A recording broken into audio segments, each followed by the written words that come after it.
اعوذ باللہ من الشیطان الرجیم بسم اللہ الرحمن الرحیم الحمدللہ رب العالمین والصلاة والسلام علی رسولہ محمد وآلہ واصحابہ اجمعین دائما ابدا الہ یوم الدین۔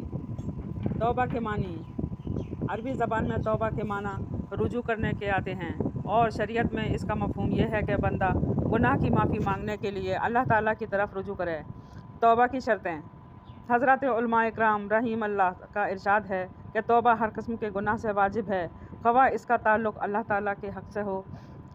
جیسے کسی شخص نے نماز نہیں پڑھی، روزہ نہ رکھا تو اس نے گناہ کیا، یا گناہ کسی بندے کے حق سے متعلق ہو، جیسے ناحق کسی کو مارا یا تانا دیا یا اس کا مال کھا لیا یا دبا لیا وغیرہ۔ اگر گناہ کا تعلق اللہ تعالیٰ کے حق سے ہو تو توبہ کے معتبر اور مقبول ہونے کی 3 شرطیں ہیں۔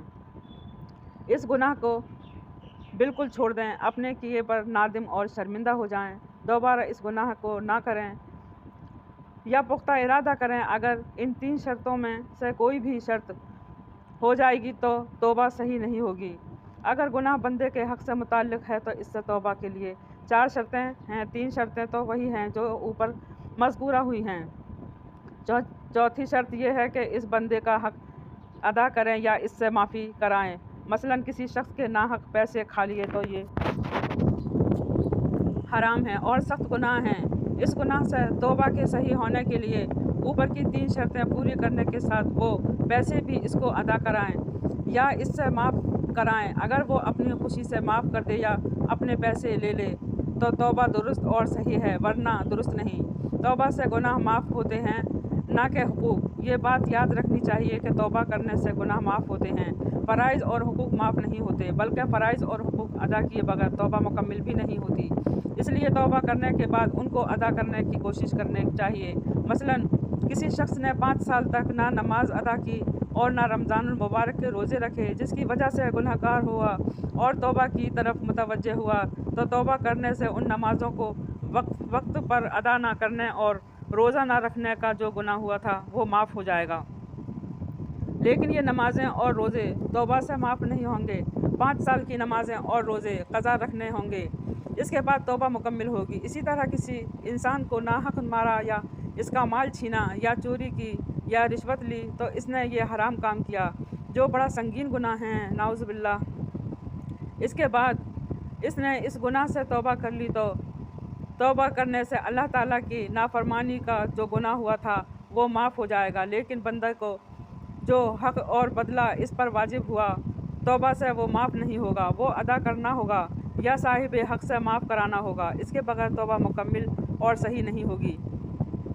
گناہ گار شخص جتنے گناہوں سے توبہ کرے گا ان کی توبہ ہو جائے گی، اور جن گناہوں سے توبہ نہیں کرے گا ان کی توبہ نہیں ہوگی۔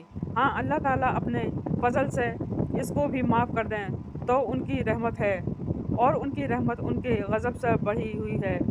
تاہم تمام گناہوں سے سچی توبہ کرنی چاہیے۔ بے شک استغفار کے معنی۔ عربی زبان میں استغفار کے معنی آتے ہیں مغفرت مانگنا اور بخشش طلب کرنا۔ جب کسی بندے سے کوئی گناہ ہوتا ہے یا کوئی نافرمانی ہوتی ہے تو وہ اپنے دل میں اس پر نادم اور شرمندہ ہوتا ہے، یا اللہ تعالیٰ کی سزا اور پکڑ کا خوف ہے، اور وہ اللہ تعالیٰ سے معافی اور بخشش مانگتا ہے تاکہ اس کے بڑے برے انجام سے بچ سکے۔ یہی استغفار کی حقیقت ہے۔ اس سے معلوم ہوا کہ توبہ استغفار دونوں ساتھ ساتھ ہیں اور دونوں ایک دوسرے کی جگہ استعمال ہوتے ہیں۔ استغفار ہر کوتاہی سے ہے۔ استغفار جس طرح گناہوں سے ہوتا ہے، اسی طرح غفلتوں، کوتاہیوں، کمزوریوں اور خامیوں سے بھی ہوتا ہے۔ مثلاً عبادت کے انجام دینے میں طرح طرح کی کوتاہیاں ہوں گی۔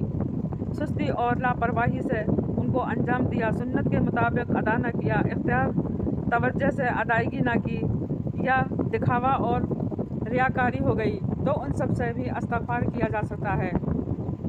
جیسے گناہوں سے بچنے میں جو محنت اور کوشش درکار تھی وہ نہ کی، یا جو ان گنت نعمتیں حق تعالیٰ نے بے حساب عطا فرما رکھی ہیں ان کا صحیح استعمال نہیں کیا، یا ان کا پورا شکر ادا نہ کیا۔ جہاں صبر کرنے کا موقع تھا بے صبری ہو گئی، یا صبر میں کمی کوتاہی ہو گئی، یا کم از کم یہ بات تو یقینی ہے کہ کوئی شخص خواہ کسی ہی عمدہ نیکی کر لے اور کتنی ہی اچھی عبادت کر لے، لیکن ہرگز وہ اللہ تعالیٰ کی شان کے لائق نہیں اور ہرگز اس سے اللہ تعالیٰ کا حق ادا نہیں ہو سکتا، اس سے بھی استغفار کی ضرورت ہے۔ بہرحال ماضی کی کوتاہیاں ہو یا حال کی عبادت کے اندر ہو یا دوسرے نیک کاموں میں یا گناہوں سے بچنے میں، ہر حال میں ان سب سے استغفار کرنے کی ضرورت ہے بے شک۔